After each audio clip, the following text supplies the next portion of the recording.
Baik, Bolol, kembali di lobi belajar lebih memahami. Masih bersama saya Fenty Zulan dan Pak Yuga di sini. Nah, Pak Yuga, tadi kita sebutkan mengenai optimalisasi peran Perumda. Sebenarnya untuk Perumda yang kita fokus dulu di air minum ya, Surya Sembada, ini lihat perannya seperti apa Pak Yuga di Surabaya ini? Perannya Perumda Surya Sembada Kota Surabaya ini sebenarnya kan sangat vital, terutama untuk kebutuhan air bersih di Kota Surabaya. Untuk sustainable-nya Kota Surabaya ini, pembangunan berkelanjutannya, PDAM ini yang sekarang kita sebut Perumda Surya Sembada ini sudah bertransformasi.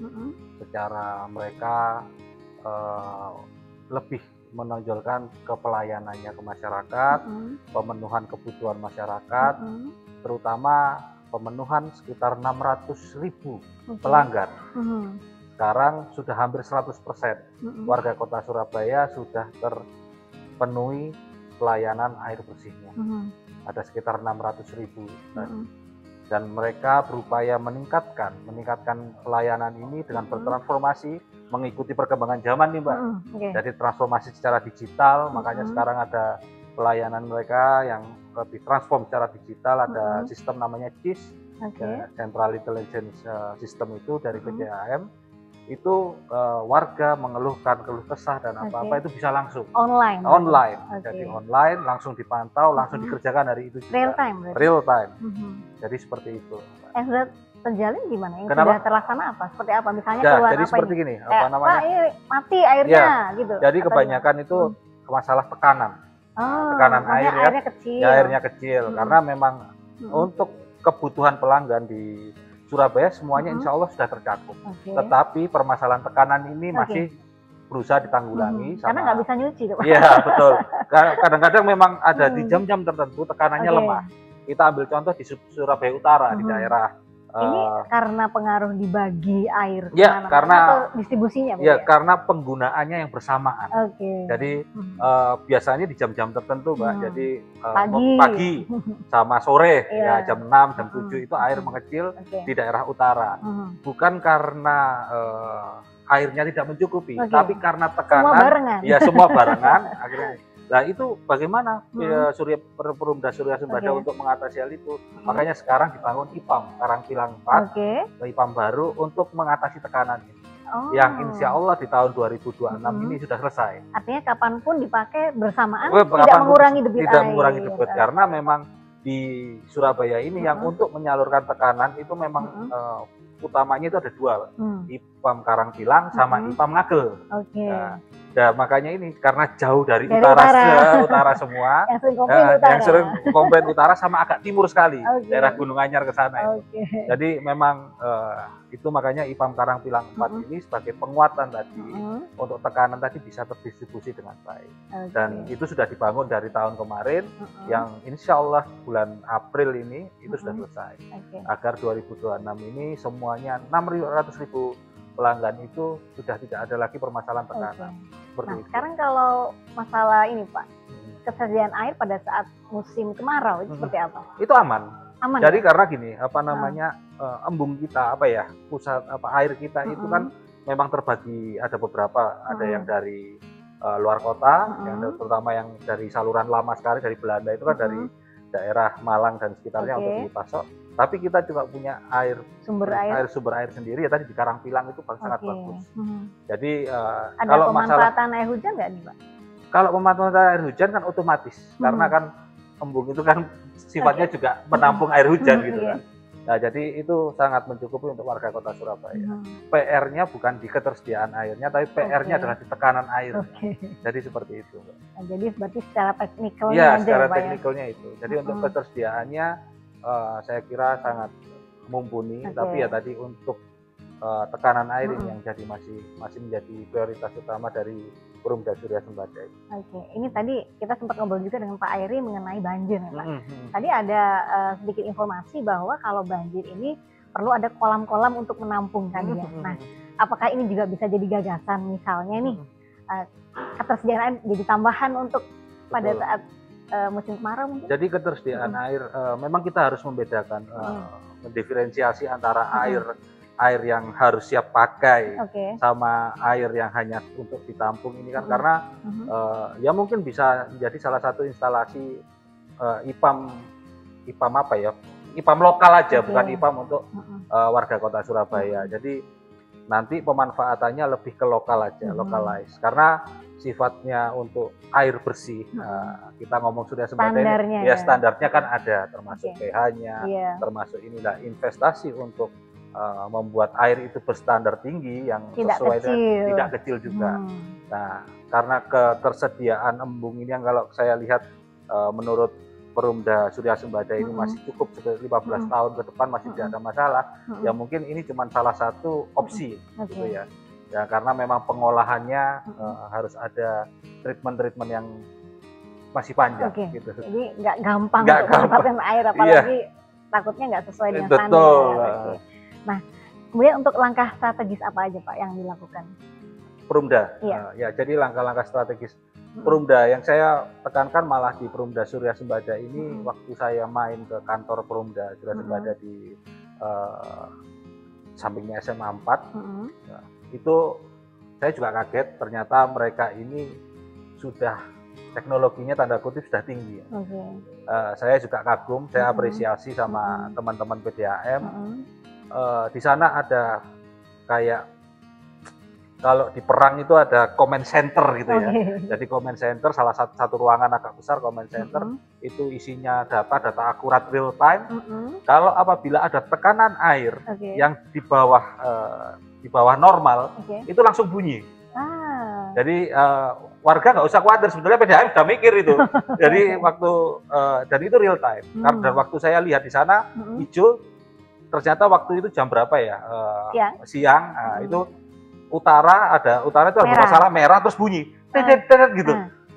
Loh turun dicari tekanannya gitu. Kenapa? Karena ternyata ada maintenance. Jadi langsung kelihatan. Nah, ini kan salah satu program monitoring digital dan ternyata sudah semaju ini gitu. Jadi memang kita mendukung langkah-langkah Perumda ini selalu berinovasi. Apapun itu, apalagi sekarang zamannya memang digital, teknologi yang sangat kencang, ya memang Perumda ini harus adaptif, ya kan. Selain inovatif juga adaptif. Nah, ternyata sudah adaptif mereka dengan mengikuti perkembangan zaman yang semuanya yang dilakukan mereka ini tujuannya untuk kinerja pelayanan. Karena Perumda ini yang berbeda Perumda sama Perseroda, Perumda ini hubungannya sama pelayanan masyarakat. Jadi tolok ukur keberhasilan mereka ini adalah kepuasan masyarakat Kota Surabaya. Jadi itu seperti itu. Nah, sekarang kalau mengenai tadi kalau Pak Yuda bilang tidak ada masalah dengan ketersediaan air, cuman ada fakta bahwa penggunaan air semakin banyak. Betul. Nah, itu seperti apa Pak? Edukasi untuk masyarakat sebenarnya gimana? Jadi di Perumda yang setahu saya, Perumda Surya Sembada itu memang menerapkan ada namanya tarif progresif. Tarif progresif ini untuk apa? Ini untuk asas keadilan. Jadi sama untuk edukasi ke masyarakat untuk berhemat gitu Pak. Lebih bijak dalam penggunaan air bersih. Karena menurut rata-rata data yang saya dapat, penggunaan warga Kota Surabaya untuk satu pelanggan, satu rumah itu 1 kubik. 1 meter kubik atau 1000 liter ya. Kalau dikalkulasikan itu 1000 liter per hari. Kalau di rata-rata memang di atas 10.000 liter per bulan, pokoknya ada hitungannya Mbak, itu di atas pemakaian wajar 1 kubik per hari, itu akan dikenakan tarif progresif di Perumda Surya Sembada. Tetapi untuk pemakaian yang standar seperti itu tetap tarifnya normal. Kalau berarti ini ada beda antara rumah tangga dan perusahaan? Betul, memang ada. Jadi memang prinsipnya itu ke keadilan bersama, dan Perumda menaruhkan tarif progresif itu memang untuk yang pemakaiannya tidak terlalu pemakaiannya over lah. Ini berarti memang harus dibedakan sama masyarakat yang hanya sebetulnya buat cuci aja, buat ini kan. Kalau Perumda Surya Sembada ini kan memang belum bisa untuk konsumsi ya, tidak disarankan untuk konsumsi, tapi untuk penggunaan air bersih yang lain-lain ini yang harus dikuatkan. Jadi seperti itu. Nah, sekarang kalau mengenai fasilitas atau infrastrukturnya Pak, kalau pipa-pipa yang sudah tua, ini kan mengaruhi kondisi air itu seperti apa Pak? Kalau penanganan maintenance-nya mereka? Ya, jadi mereka ini teman-teman yang setahu saya kemarin saya lihat sendiri waktu waktu kita kunjungan ke Karangpilang atau ke instalasi IPAM Surya Sembada, memang mereka ini sudah menggunakan sekarang kerjasama dengan Korea, negara Korea Selatan. Mereka ini punya namanya global positioning jadi ada tahu getaran. Kalau misalnya ada kebocoran itu sudah tahu. Jadi mereka sudah teknologi. Jadi mereka sudah bekerja sama dengan Korea. Jadi untuk supaya tidak ada kebocoran ini mendeteksi sudah tahu. Makanya perawatan ini terus berjenjang. Waktu zaman saya menjabat memang saya melihat ada beberapa perawatan Surya Sembada, perbaikan pipa atau penggantian pipa. Karena ingat kita ini penggunaan pipa IPAM ini Surya Sembada ada yang masih dari zaman Belanda loh. Masih kita gunakan. Itu yang sebetulnya dan itu masih belum terpetakan juga di mana pipa itu gitu. Nah, itu yang sekarang lagi dipetakan dan teman-teman Surya Sembada juga lagi melakukan namanya pemetaan keseluruhan instalasi IPAM di Kota Surabaya agar jadi lebih terdata dan terupdate, terutama seperti itu. Oke Pak, kita mau bahas lagi lebih lanjut dengan topik lebih menarik, tapi kita saksikan dulu yang satu ini.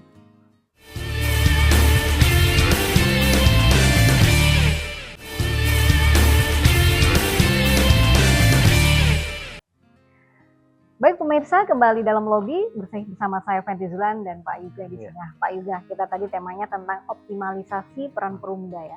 Nah ini tadi udah dibahas juga mengenai non-revenue tadi ya. Nah sekarang kalau dari digitalisasi tadi, apa yang menjadi indikator bahwa ini sudah sesuai nggak nih dengan standarnya? Ya, jadi pada prinsipnya kan setiap Perumda ataupun BUM di Kota Surabaya itu menerapkan namanya Good Corporate Governance.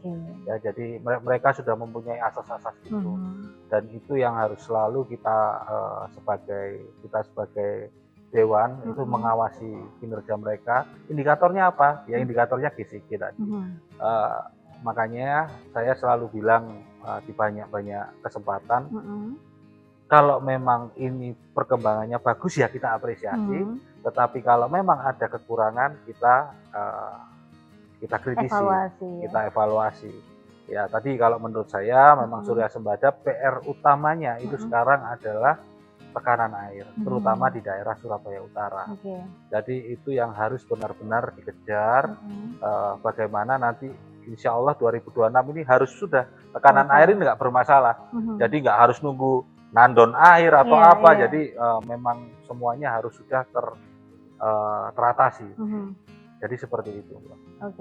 Nah kemudian untuk mitra dengan pemerintah ini seperti apa Pak? Karena kan sebagai penentu kebijakan nih pemerintah ini kan harus bersinergi ya dengan Perumda ini seperti apa? Apakah sudah terjalin dengan baik atau seperti apa? Jadi memang Perumda sama termasuk kami DPRD Kota Surabaya ini selalu berkoordinasi. Kita selalu minimal tuh ada sekali itu ada rapat. Makanya saya tahu tentang perkembangan Perumda, sedikit tahu itu karena ada rapat-rapat seperti itu dan kunjungan ke lapangan, termasuk aduan-aduan dari masyarakat. Jadi kita di Dewan ini kan selalu menjadi tempatnya aduan masyarakat yang tidak bisa tersampaikan secara langsung. Akhirnya kita butuh mediasi. Karena ada beberapa, misalnya contohnya Mbak, ada kita itu nggak ada kondisi tertentu itu nggak bisa pasang meteran air. Contoh ini ya, ada beberapa kasus warga Kota Surabaya ini menempati aset yang bukan hak miliknya. Contoh di KAI, itu asetnya KAI. Itu nggak bisa, karena tidak bisa menunjukkan kepemilikan rumahnya. Akhirnya seperti apa? Karena kita tetap berasas keadilan. Mereka mengadu ke sini? Iya, mengadu ke sini. Ini air gimana? Kita undang, ternyata PDAM sudah punya caranya, sudah ada gini aja. Kita cari yang persil di sana terdekat. Adakah yang punya SHM? Sertifikat hak milik atau itu benar-benar tempatnya. Ada ternyata. master meter kita pasang di sana. Jadi meterannya itu nggak per rumah, akhirnya dijadikan satu di situ, tapi yang lainnya tetap mendapatkan pasokan air.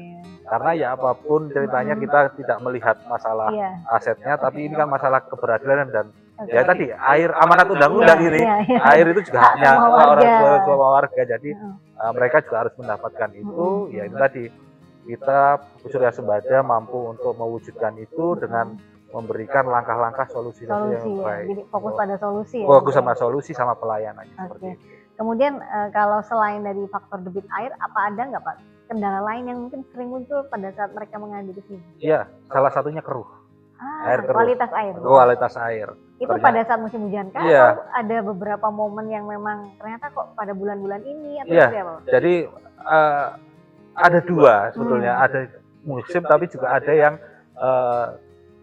permasalahannya bukan musim hujan ya, tapi ini tadi kembali lagi perawatan pipa dan instalasi ini. Bisa dijelasin. Iya, kita tidak tahu pipa ini yang sudah lama atau apa itu kan seperti apa bentuknya. Jadi permasalahannya bukan waktu di IPAM-nya, tapi waktu waktu di distribusinya berjalan ke lokasinya itu melewati pipa yang apa dan itu yang bermasalah. Nah itu yang akhirnya dengan laporan dari masyarakat air keruh apa tapi Surya Sembada ini bisa memetakan. Daerah ini ya sudah. Tapi memang itu banyak yang harus tetap diperbaiki secara berkala dan penggantian instalasi memang sudah berjalan, Mbak. Kalau Mbak bisa lihat di Bundaran Waru itu kan lagi itu juga salah satu perbaikan instalasi yang sangat besar itu kan. Jadi itu yang lagi fokus teman-teman PDAM untuk segera mengejar tadi masalah seperti itu. Kalau masalah kualitas air di daerah mana Pak yang paling sering terdampak ini Pak? Yang sering lapor kok Pak saya terus kan pasti ada area-area tertentu. Kalau saya sih karena saya rumahnya di utara ya, jadi banyaknya dapatnya keluhan itu dari utara. Berarti Bapak kasihan sekali ya.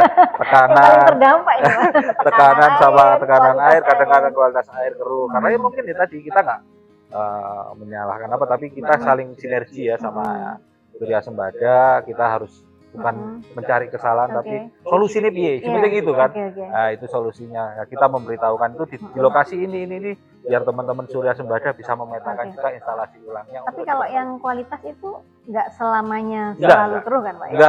Nggak selamanya. Cuman ya tadi ada momen-momen tertentu yang itu ya kadang-kadang ya di luar prediksi ya BMKG ya. Jadi tiba-tiba keruh gitu kan. Karena mungkin kita tidak ngomong Surabaya Pak ya, ada saya teman di luar kota Surabaya itu memang kualitas airnya seperti itu. Jadi mau tidak mau dia ada instalasi sendiri untuk menjernihkan air. Di mana? Di Gresik gitu ya? Di Sidoarjo. Jadi kuning airnya. Ya, jadi ini juga salah satu ini ya. Surya Sembada ini juga lagi berkomunikasi intens dengan Gresik dan Sidoarjo juga. Karena untuk industri pabrik mungkin banyak, pengaruh nggak sih Pak? Karena karena teman-teman Surya Sembada ini ini salah satu keuntungan dari diversifikasi usaha Perumda. Jadi mereka bisa bermitra. Jadi Perumda Surabaya ini dengan sudah bisa memasok dengan baik kota Surabaya, bisa juga tanda kutip menjual ke Gresik dan Sidoarjo. Jadi di luar kota Surabaya. Di luar kota Surabaya bisa. Jadi kemungkinan ya tadi di daerah Waru ataupun di Menganti yang dekat sama kita itu membutuhkan air bersih. Itu Surya Sembada bisa untuk menjual ke sana. Itu nanti MOU ke ini ya cross border. Iya, enggak masalah karena memang di diversifikasi usahanya badan usaha ini memungkinkan untuk itu gitu. Asalkan sudah mencukupi untuk warga Surabaya ya pastinya. Makanya di 2026 ini harapannya kalau memang PR yang utamanya ini sudah selesai, ya silahkan berkembang untuk mengoptimalkan PAD Kota Surabaya. Pak, kita juga pengen tahu bahas lagi Perumda yang lainnya ini kayaknya masih akan di segmen berikutnya. Baik, kita akan kembali setelah yang satu ini.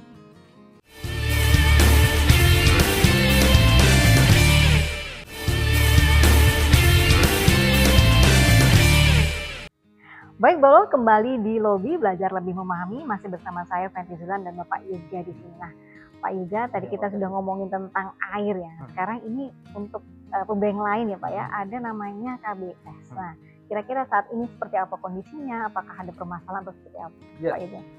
Perumda KBS. Nah, KBS ini masih KBS ya, karena belum tergedok, tapi ya insya Allah bulan ini tergedok, perdanya sudah selesai, menjadi Perumda Kebun Binatang Surabaya. Kalau saat ini apa Pak? Sebelum tergedoknya apa bentuk ininya?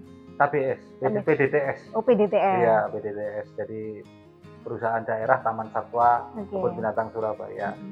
Jadi kenapa kok berubahnya kok Taman Satwanya kok ya kok berubah, kok nggak ada Taman karena kebetulan saya juga ketua Pansus Raperda Perumda KBS ini, memang namanya kita pilih Berlangsung Perusahaan Umum Daerah Kebun Binatang Surabaya. Karena ternyata ada aturan dari Kementerian Kehutanan dan Lingkungan Hidup di tahun 2012 kalau nggak salah, atau 2000, memang harus memilih antara Taman Satwa atau Kebun Binatang. Jadi ini berpengaruh ke bentuk dan luasan lahan. Ternyata dengan luasan lahan KBS yang sekarang memang namanya bukan Taman Satwa tapi Kebun Binatang Surabaya. Jadi gitu, untuk permasalahan di KBS saya rasa setiap perumda ada permasalahannya. Kalau kondisi yang sekarang terupdate apa Pak? Tetapi yang saya tahu Kebun yang mendesak ini apa permasalahan yang mungkin belum ada dirut ya. Belum ada dirut. Tetapi saya lihat belum ada dirut sekarang berarti jadi setahun ini belum ada dirut. Jadi memang siapa yang menggantikan untuk posisi ini? Jadi dilakukan kolektif kolegial. Jadi Perumda KBS ini sekarang dijalankan secara bersama Direktur Operasional dan Direktur Keuangan. Dan sudah setahun ini. Tetapi ini juga menurut saya anomali ya. Anomalinya kenapa? Walaupun malah tanpa dijalani dirut, performa perusahaan ini jadi lebih bagus. Nggak tahu kenapa. Ya ini saya ngomong by data ya. Karena saya apa indikatornya Pak? Indikatornya dari pendapatan. Meningkat tajam.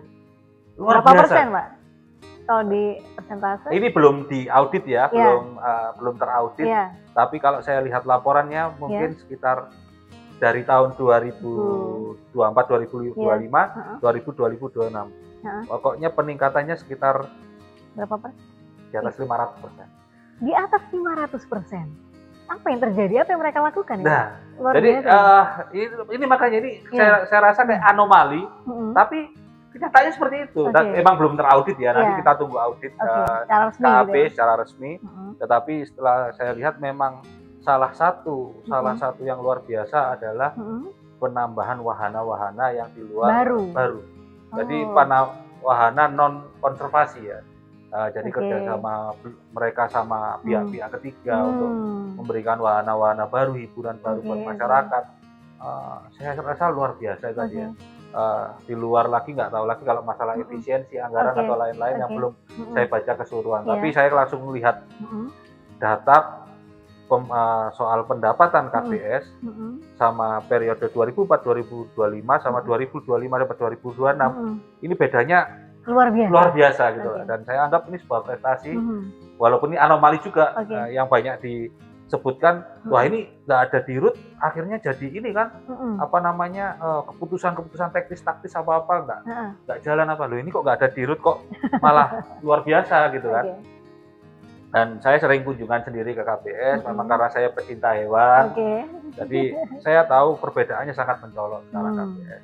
Mereka sudah bertransformasi secara digital, konten-konten luar biasa, walaupun ada beberapa kali yang sempat viral. Maksudnya digital apa Pak yang sudah terjadi perubahan apa? Tiketingnya? Tiketing online dan bayar QRIS dan lain-lain sudah bisa. Cashless. Terus untuk naik wahana-wahana cashless juga sekarang sudah bisa.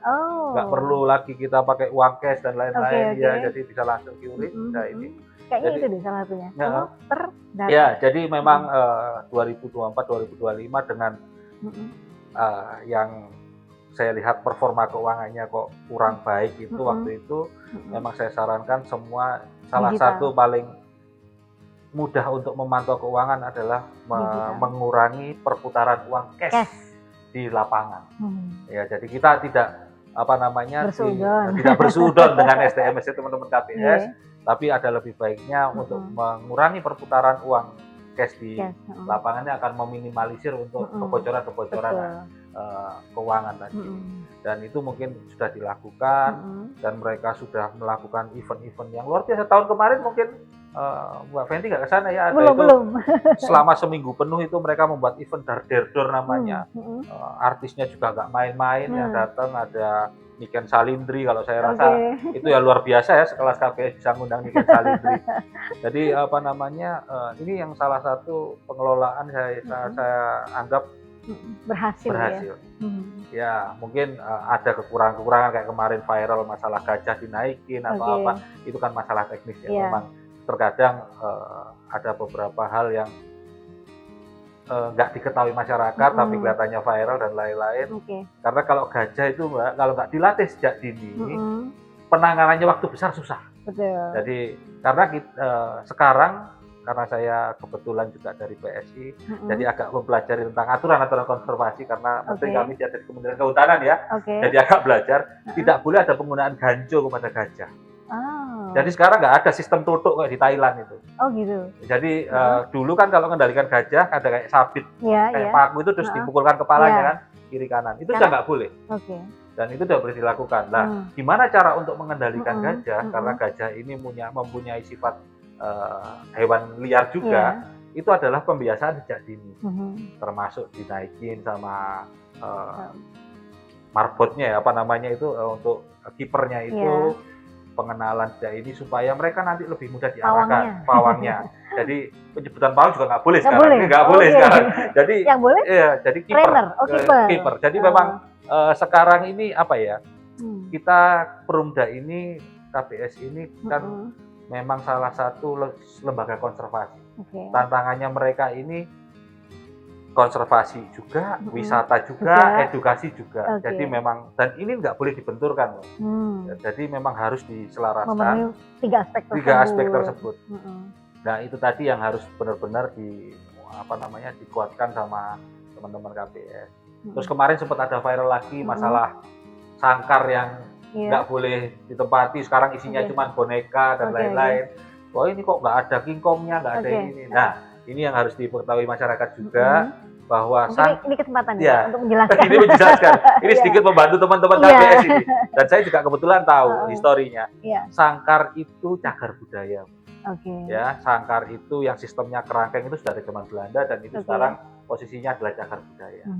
Dan itu artinya tidak boleh digunakan dengan sembarangan. Dan itu juga sudah tidak boleh. Sistem kandang seperti itu sekarang di tapi tidak boleh dilepaskan dari KBS ya? Nggak boleh. Jadi nggak boleh itu nggak boleh dihancurkan.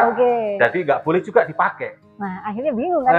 Akhirnya dibuat wahana untuk ya di situ ada daminya, ada replikanya King Kong atau apa. Tapi dari boneka. Dari boneka. Karena memang sistem kandang seperti itu sekarang sudah tidak boleh digunakan di lembaga konservasi, karena sifatnya seperti kayak di penjara gitu ya, penjara tertutup gitu. Benar-benar cuma persegi panjang kotak, ya itu yang nggak boleh. Jadi dengan aturan-aturan yang terbaru, ada penyesuaian semuanya, termasuk konservasi lingkungan tadi yang harus dipatuhi sama teman-teman KBS. Jadi bukan karena tidak mau, kalau memang itu boleh dipugar ataupun dihilangkan ya teman-teman KBS oke-oke aja gitu. Tapi karena nggak bisa, karena ada aturan dan status cagar budaya itu nggak bisa, akhirnya daripada nggak kerawat, mereka revitalisasi, tetapi tidak dipakai untuk kandang. Jadi, itu mungkin bisa ada ide tulisan kali Pak, menjelaskan. Jadi masyarakat sudah ada. Tapi memang minim literasi. Ya mohon maaf, kadang-kadang memang dikit-dikit diviralin. Jadi sebetulnya sudah terpampang. Ini malah itu historinya lengkap. Ini ditempati gorila ini, nama ini, tempat ini ada. Jadi ini luar biasa sekali ya. Ternyata KBS ini udah menghasilkan jauh lebih banyak dari tahun sebelumnya. Gitu. Ini apresiasi yang luar biasa ya Pak. Tapi kalau misalnya seperti ini, apa bisa nggak Pak ada pengembangan tidak hanya satu KBS ini? Ya itu memungkinkan. Karena jadi makanya waktu kemarin di pansus tentang Perumda KBS ini itu dimungkinkan dengan diversifikasi usaha ini. Jadi nanti mereka ini dapat tanda kutip bekerja sama seperti produsen Bada, bisa bekerja sama mengelola misalnya nih pemerintah Kabupaten Mojokerto ingin membuat KBS versi light-nya mereka, tapi karena mereka tidak punya skill, pengetahuan, mereka bisa bekerja sama KBS yang mengelola. Jadi itu yang kita beri kesempatan seluas-luasnya agar perumda-perumda di Kota Surabaya ini dapat berkembang sebagaimana perusahaan yang sehat tentunya ya. Dan saya sangat apresiasi dengan Ketua Perumda ini sudah menunjukkan performa yang positif di tahun kemarin. Jadi diharapkan, tapi tetap nggak boleh ini nih, apa namanya? Nggak boleh lengah ya? Iya, nggak boleh lengah. Gitu. Ya, jumawa. Oh, aku oke nih. Jadi inovasinya mandek. Itu yang harus kita. Jadi walaupun KBS menunjukkan tren-tren positifnya, masih ada kekurangan nih yang saya perlu kritisi tajam. Contohnya, apa Pak? Toilet kenapa sih bayar? Kenapa hal kecil gitu? Itu kan bisa aja dihitung sebanding sama tiket lah, ya kan? Ya itu kenapa harus bayar 2.000 orang tadi bayar kayak primordial zaman dulu sekali gitu kan. Nah, sekarang itu yang hal-hal seperti itu yang remeh-remeh tapi bikin kadang-kadang masyarakat cegek gitu loh. Apa kayak gini kan? Karena saya sudah membayar di depan, ngapain ini harus bayar ke toilet aja harus bayar lagi. Fasilitas umum yang harusnya sudah didapatkan. Betul. Jadi kan sifatnya ini kan fasilitas umum dan itu sifatnya pelayanan. Ya, jadi itu harus menurut saya harusnya digratiskan. Kecuali kalau itu sifatnya hiburan wisata, contoh naik wahana bayar lagi, it's okay. Tapi kalau itu kan sifatnya layanan, nah itu seharusnya bisa digratiskan. Luar biasa nih Pak Yoga. Kita akan lanjut lagi setelah yang satu ini.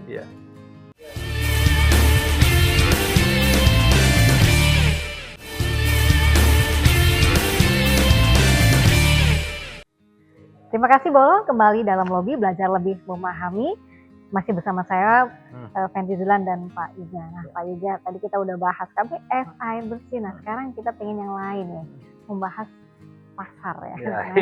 Seperti apa kondisinya saat ini di Surabaya, kendalanya, kemudian seperti apa Pak? Ya kalau Pasar Surya ini memang saya agak menghela nafas panjang ya. Permasalahan yang datang bertubi-tubi terus. Artinya ada keluhan ke sini? Oh banyak. Aduan? Kemarin ramai nih, panas nih. Masalah Pasar Keputaran Selatan ini. Jadi, apa Pak masalahnya? Masalahnya saya bilang ini, saya kurang tahu tata kelola mereka terhadap direksi ini terhadap pasar ini manajerialnya gimana, saya kurang paham. Dan keluhan masyarakat apa Pak? Ya contohnya seperti ini, Pasar Keputaran Selatan maksudnya bagus, maksudnya adalah revitalisasi Pasar Keputaran Selatan. Tetapi di pelaksanaannya, ini tadi saya bilang perencanaan ini sangat lemah, dalam arti perencanaan sangat lemah tentang timeline dan kepastian. Kan pedagang ini kan sebetulnya butuh kepastian. Mereka ini semua sudah saya mau pindah ke tempat penampungan sementara. Pasarnya kapan dibangun? Karena sistemnya teman-teman pedagang ini kan bukan seperti kita yang mungkin gaji bulanan, tapi kan mereka pendapatannya harian. Semakin mereka tertunda-tunda berdagang, semakin mereka ini nggak ada penghasilan. Gitu. Dan makanya mereka ini sebenarnya cuma satu, butuh kepastian. Kapan pasar itu dibangun? Bangunan Pasar Keputaran Selatan existingnya sudah dibongkar habis, tapi pemenang tendernya nggak ada, dan belum ada pemenangnya. Lelangnya juga masih berjalan. Kenapa gitu loh? Maksudnya perencana akhirnya kan mereka ini ya di TPS, tempat penampungan sementara, ini terkatung-katung gitu loh nasibnya. Sedangkan sekarang akhirnya pedagang-pedagang ataupun itu kurang tahu ya, pedagang existing atau pedagang liar, tapi saya melihatnya itu pedagang liar itu sekarang berdagang di tepi jalan. Ini malah bikin masalah baru gitu loh. Jalan Sulawesi itu penuh jam 4 pagi, coba Mbak Fenty lewat situ, lari-lari CFD jalan-jalan, penuh jalan itu, mobil nggak bisa lewat pelan sekali, karena jadi pasar alih fungsi akhirnya pasar itu pindahnya ke jalan, bukan ke tempat penampungan sementara. Nah inilah yang saya heran, perencanaannya gimana sih, gitu loh.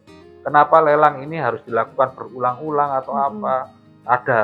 Sampai ada redesign. Nah ini kan berarti perencanaan yang lemah. Ini udah keburu dibongkar masalahnya. Sebetulnya tadi kalau perencanaannya sudah mateng, kalau kebetulan saya dulu di arsitek, kalau perencanaan yang mateng itu berarti nggak ada redesign lagi gitu loh. Sudah cukup tinggal redesign itu redesign pergantian desain yang begitu luar biasa gitu. Tapi ternyata ada pergantian desain yang luar biasa di tengah-tengah yang pasar itu sudah dibongkar. Jadi inilah yang akhirnya berlarut-larut, pasar mengadu ke kami, merasa dibohongi dan lain-lain. Jadi ada kelemahan di saya lihat di manajerial, terutama di pembinaan pedagang pasar ini, karena sepertinya kok pedagang ini sebetulnya mereka ini kan sifatnya pasar Surya ini kan sama aja, melayani masyarakat, melayani pedagang ini loh. Nah, sepertinya pedagang ini kok seperti tidak terlayani, termasuk keluh kesah, aspirasinya dan lain-lain. Dan mereka sampai berkeluh kesah di sini itu berarti otomatis manajerial tidak bisa menyelesaikan. Nah, kita melihatnya ada ketidakmampuan secara manajerial untuk memanage hal ini, membina pedagang ini nggak ada. Akhirnya kemarin mohon maaf saya rapat saya sebutkan, ini kok sepertinya bukan pembina pedagang tapi terbina pedagang. Ya jadi pedagangnya yang membina direksinya. Nah ini kebalik. Jadi kan teman-teman ada direksi itu kan harusnya bisa membina pedagang dengan baik, komunikasi yang baik dan kepastian. Kita pengusaha dimanapun itu butuh kepastian. Pastinya tanggal piro. Oke, kita leren dodolan 3 bulan atau kita berjualan dengan omset yang menurun drastis cuma 3 bulan. Habis itu kita dapat bisa pindah ke lokasi yang sudah diperbaiki. Kebutuhannya cuma mereka itu dan itu tidak tersampaikan ke pedagang. Jadi masalahnya masih besar sekali. Iya, banyak sekali dan kita ambil contoh Pasar Kembang. Itu kan revitalisasi. Sama. Mbak Fetri coba lihat di lokasi apakah itu sudah 100% seperti itu? Belum. Nah, kalau mereka ngomongnya sudah 100%, kalau saya lihat kok nggak karu-karuan ya pembangunannya, revitalisasinya. Ya ini saya belum lihat, nanti saya juga pengen nyoba tahu. Kalau boleh tahu saya lihat RAP-nya lah. Saya juga pernah kuliah di teknik, jadi kan ngerti kalau itu bener apa enggak sesuai RAP. Jadi saya pengen tahu. Nah inilah yang PR utama teman-teman direksi PD pasar. Ayo, sebetulnya tadi pasar ini sudah mau, teman-teman pasar ini, pedagang-pedagang itu kuncinya itu siji komunikasinya diperbaiki dan teman-teman direksi harus berani turun ke bawah menampung aspirasi mereka. Insya Allah kalau diajak mereka berkomunikasi dengan baik, mereka nggak lari kemana-mana kok, pasti akan diselesaikan dengan baik. Tapi pokoknya saya menganggap kalau ada aduan sini pedagang dan lain-lain berarti sudah mentok. Nah, jadi sudah nggak menemukan solusi. Nggak menemukan solusi, akhirnya ya tadi kita undang, kita rapat bersama, rescheduling lelang yang berulang-ulang dan desain yang berubah. Saya menganggap ini sebuah keputusan manajerial atau perencanaan yang kurang baik. Jadi itu yang harus diperbaiki di PD Pasar. Jadi seperti itu, karena kami nggak mau PD Pasar ini akhirnya jadi salah satu perusahaan daerah yang kurang baik gitu. Kami inginnya semuanya ayo berjalan dengan baik, direksi juga harus baik. Jadi memang ya harapan saya besar sama Pasar Surya ini karena banyak orang yang bergantung di sana. Jadi seperti itu Pak. Nah, sekarang tadi kita udah bahas mengenai yang air, KBS, dan yang terakhir pasar. Apa yang Bapak simpulkan dari sini, Pak? Ya, kalau saya simpulkan. Dan harapan apa yang Bapak inginkan? Kalau harapan yang pasti, Perumda, perusahaan daerah atau apa ini itu merupakan salah satu roda. penopang roda ekonomi di Kota Surabaya. Salah satunya juga mereka mendapatkan revenue, dapat PAD dan lain-lain untuk bisa menyumbangkan PAD, nanti dividen lah istilahnya, dividen untuk Kota Surabaya. Tetapi mereka juga ada yang tugasnya juga sifatnya pelayanan. Jadi harapannya kami harus manut sama GC kita di Good Corporate Governance, akuntabilitas, transparansi dan lain-lain itu harus benar-benar dilaksanakan. Dan ayo kerjanya sekarang itu by target Jadi saya pernah sampaikan ke Mas Wali, direksi harus dikasih target gitu. Kalau nggak mampu ganti. Karena sifatnya ini profesional, ini bukan dinas. Betul. Ya kan? Kalau dinas sifatnya administratif. Tetapi kalau perusahaan ini sifatnya target-target yang jelas. Komersil. Iya, dan mereka ini tujuannya mencari revenue, profitable gitu. Berarti berpikirnya secara bisnis. Bukan secara administratif aja. Nah, ini yang membedakan dinas sama perusahaan ini kan. Jadi seperti itu, jangan sampai direktur ini hanya berpikir administratif, pokoknya Iya. perusahaanku melaku, iso gaji karyawanku. Nah, itu yang jadi masalah gitu. Nah, ini yang harus benar-benar saya berharap nanti, ini kebetulan kalau nggak salah ada nih apa namanya, lagi seleksi kan ini, direksi PDAM. Ya, kami harapkan nanti yang terpilih benar-benar ya dapat orang-orang yang tepat, yang benar-benar berorientasi bisnis. Tidak perlu teori macam-macam, tapi jelas ada target yang jelas, mereka perencanaannya ke depannya. Jadi nanti ke depan ini juga ada seleksi di Dirut KPS juga, direksi KPS juga. Setelah perda ini digedok, kami paripurnakan, jebret, mereka akan seleksi seluruhnya itu malah tiga-tiganya, Dirut, Direktur Rencana dan Direktur Keuangan. Berarti diganti? Yang sebelumnya ini bisa maju lagi, bisa maju lagi. Bisa ikut seleksi lagi. Tapi kalau saya harapkan ya secara terbuka dengan performa mereka yang oke nih, KBS ini ya patut dipertahankan gitu kan. Tapi nggak tahu lagi kalau ada yang lebih baik atau apa, tapi semoga ya mereka diberi kesempatan lagi untuk menjadi lebih baik lagi. Dan saya harap nanti di PDAM juga bisa mempertahankan legacy yang sudah ditinggalkan Pak Arief Wisnu. Pak Arief Wisnu nggak bisa maju lagi karena sudah masuk usia pensiun. Mungkin nanti yang menjadi dirut ya bisa meneruskan legacy dan memperbaiki apa yang menjadi kekurangan Pak Wisnu, tapi juga mempertahankan prestasi-prestasi yang sudah ditinggalkan Pak Arief. Jadi saya harapkan Perumda perusahaan ini bekerja secara tim, di direksi tidak ada perpecahan atau apa konflik dan lain-lain, dan mereka benar-benar situ pokoknya gawe Surabaya, kayak perusahaan Surabaya, dan perusahaan ini menjadi sehat semuanya. Dan semoga nanti ke depannya harapannya sukses yang jelas dan bisa membantu menopang pendapatan asli daerah Kota Surabaya. Luar biasa sekali Pak, harapannya mudah-mudahan apa yang Bapak sampaikan tadi tercapai semuanya. Amin ya Robbal Alamin. Dan mudah-mudahan perbincangan kita bermanfaat bagi kita semuanya dan kita bersua di topik-topik yang lebih menarik lagi. Terima kasih banyak Pak Yuga atas waktunya. Sama-sama. Baik, kita akhiri. Wassalamualaikum warahmatullahi wabarakatuh. Waalaikumsalam warahmatullahi wabarakatuh.